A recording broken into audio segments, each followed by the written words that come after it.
On a beaucoup parlé de température cette semaine. On a parlé de gel au sol pendant la nuit. Semble-t-il que ce serait terminé. Et on parle de beau temps parce qu'on a eu du temps vraiment agréable. Je me suis dit que moi, j'ai vraiment hâte de mettre mes fleurs à l'extérieur, d'en mettre un peu partout. Donc, quoi de mieux que de se rendre aux Serres du Canton pour en parler. J'ai avec moi Nancy Ouellette. Elle est copropriétaire des Serres du Canton et elle va nous donner des petits trucs parce que, ben oui, bonjour Nancy tout d'abord. Justement, comme je disais, il y a gelé cette semaine. On a dit qu'il gèlerait plus. Est-ce que tu crois ça? Ah, à Montmagny, je me garde toujours une petite réserve là, jusqu'à la fin de mai. On conseille tout le temps les gens d'attendre encore quelques semaines, même si tout semble parti, que l'été est parti, il fait 30 degrés, on part la piscine.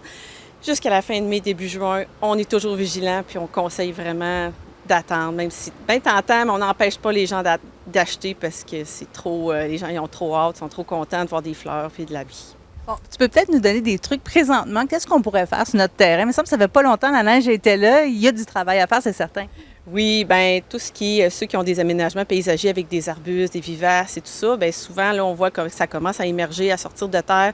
Bien là, c'est le temps de bien nettoyer. Ceux qui ont du paillis à mettre, la fertilisation, c'est le bon moment parce que là, les plantes commencent leur croissance. On peut commencer à acheter nos semences, notre terre. Si on a des endroits qui manquent de terre, bien, on peut aller mettre ça aussi. Préparer un peu notre potager. Il y a des gens, des fois, qui mettent des toiles.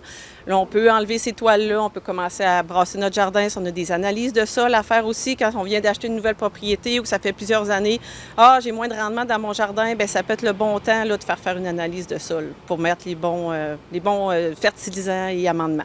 Et pour ceux et celles qui ne sont pas capables de se retenir et qui viennent acheter leurs fleurs, ce serait quoi le conseil pour bien les préserver d'ici au moment où on va les planter, justement? Dans notre jargon, avec la clientèle, c'est souvent le rente-sort. Les gens, je vais mettre ça dans mon cabanon, j'ai un petit garage qui a de la lumière, j'ai un solarium, Fait que c'est souvent ça. Les gens, est-ce que je peux faire tout de suite? Je vais faire ma potée tout de suite. Si annonce un gel, je vais la protéger. Les gens, je pense qu'ils ont un peu l'habitude aussi de le faire. Il y a un petit réflexe qui se développe tranquillement.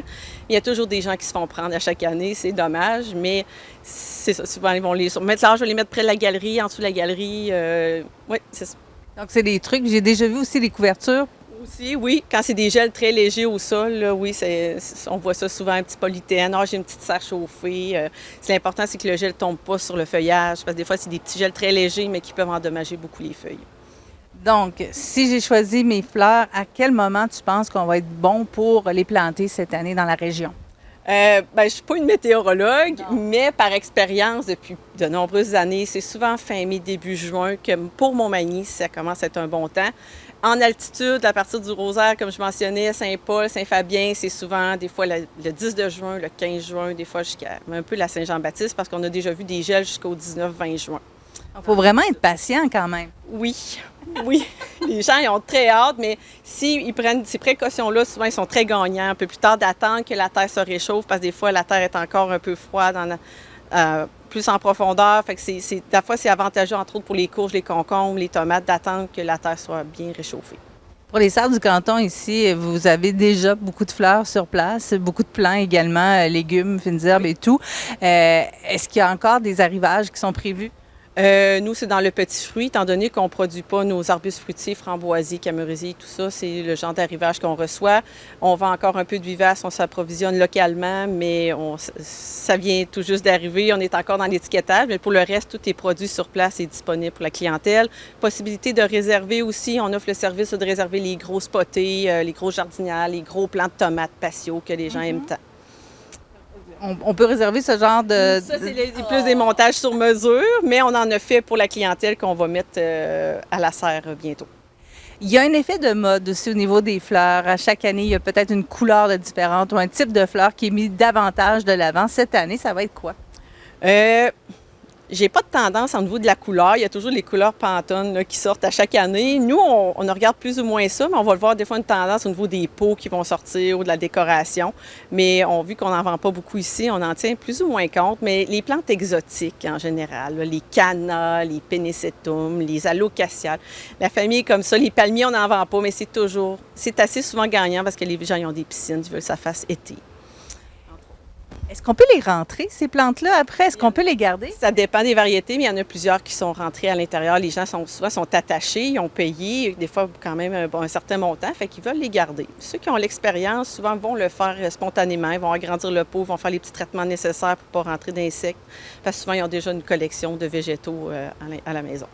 Vous avez parlé des semences tout à l'heure. Moi, quand j'entends semences, j'entends fruits et légumes. Oui. Non, au niveau des légumes, c'est quoi les variétés vraiment là, qui sont les davantage courues? Ah, la tomate. La tomate. Les Québécois en général, ici, on a une serre réservée à la tomate. On a à peu près 50 variétés de tomates. Les gens adorent les tomates cerises, les tomates bonbons, les tomates. Beaucoup la tomate rouge. La tomate rose est moins connue, mais on a quand même une clientèle pour ça. La tomate jaune, la tomate orange. C'est le légume fétiche, tant qu'à moi, et le basilic, c'est la fine herbe. Ça va ensemble. Ils vont bien ensemble en plus, c'est un bon mariage, mais c'est comme c'est la vedette dans les fines herbes là, d'année en année. Là. Il n'y en a pas une qui la dépasse. Pour la tomate, est-ce que c'est parce que c'est simple? Pas nécessairement. Non, c'est parce que les gens font... Il y en a qui font des conserves, il y en a qui c'est pour leurs petits-enfants, les tomates cerises. C'est comme une tradition.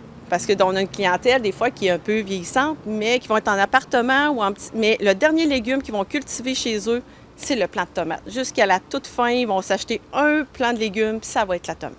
On peut le mettre dans le jardin, mais on peut le garder sur le patio aussi? Oui, avec un pot suffisamment grand, avec une bonne fertilisation, puis un bon tuteur, sans problème. Là. Les gens qui sont habitués le font très régulièrement. Y a-t-il des variétés qui sont plus simples?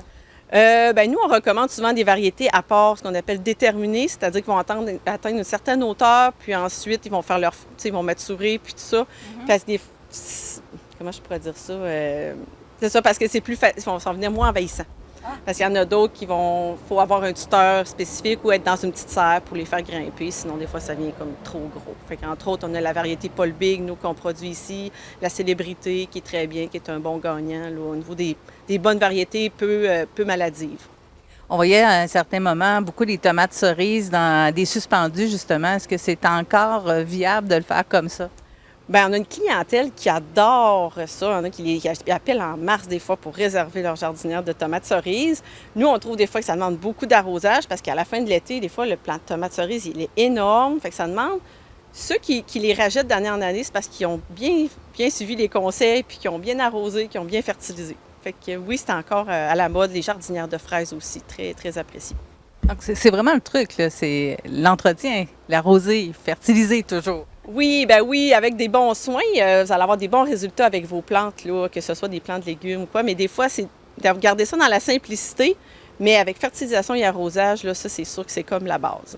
Pour les gens qui aiment qui aiment avoir des plantes, qui aiment avoir des légumes, des fines herbes, mais qui veulent faire le moins d'entretien possible, vous conseilleriez quoi?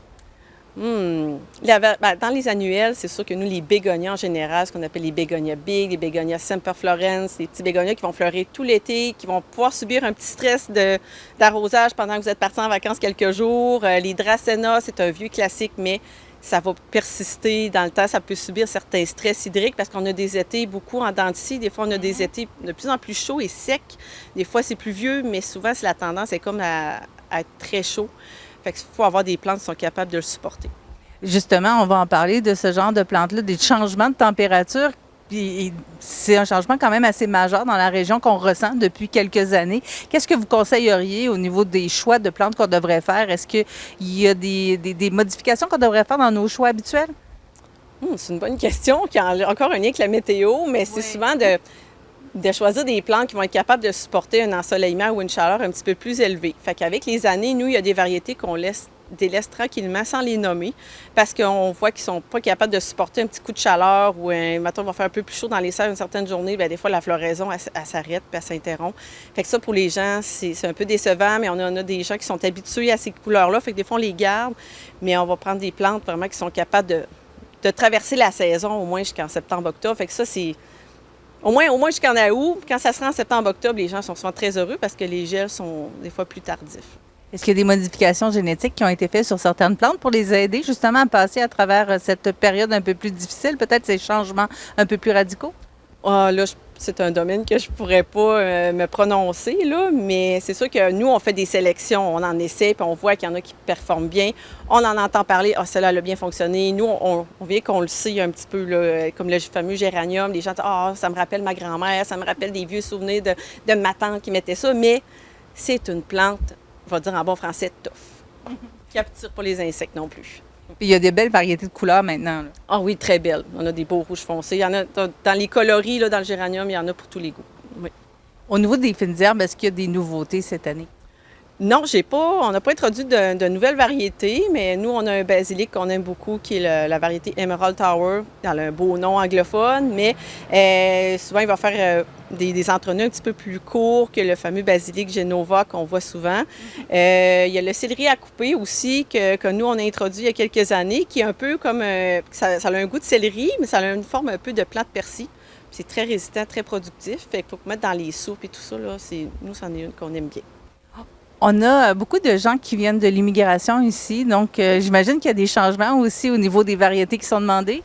On a plus de demandes des fois de plantes particulières. Mettons, la coriandre est aimée par la clientèle, mais des fois, on va avoir des demandes spécifiques, entre autres le shiso, des choses comme ça, des plantes un petit peu plus, des fois asiatiques ou plus mexicaines, plus espagnoles, je dirais, le sens. Oui, ça... Est-ce que ça demande un entretien différent? Est-ce que ça adapte bien ces plantes-là à notre sol ici? Oui, parce que c'est des fines herbes qui vont terminer leur cycle de vie à la fin de l'année. Fait que souvent, ils vont être plus performantes dans leur pays ou je peux même pas dire d'où vient la coriandre parce qu'on rentre dans la botanique, là. C'est un petit peu plus complexe, mais non, c'est pas plus difficile, là. C'est juste qu'on suit un peu. Puis dans notre façon de cuisiner aussi, on cuisine très, très diversifié. On cuisine italien, on cuisine grec, on cuisine de toutes sortes de façons. Fait que les herbes s'intègrent bien en général chez tout le monde. C'est vraiment un plaisir de voir la variété d'herbes justement qui est disponible depuis une dizaine d'années au Québec parce qu'il n'y a pas si longtemps, c'était pas aussi développé, là. Ah là, je peux pas dire parce que je me trouve encore jeune pour me prononcer là-dessus. Mais c'est sûr que les gens, des fois, qui jardinent juste un petit peu, des fois, ils vont commencer par une petite potée de fines herbes avec quelques petites laitues. Moi, j'ai pas beaucoup de place sur ma galerie. Je me fais une petite jardinière de fines herbes. Bien, c'est peut-être une bonne façon de commencer, justement, la petite jardinière de fines herbes, puis, parce que ça s'utilise bien aussi. Oui, quand c'est à proximité, si des fois, on les met trop loin, on est porté à les moins les utiliser.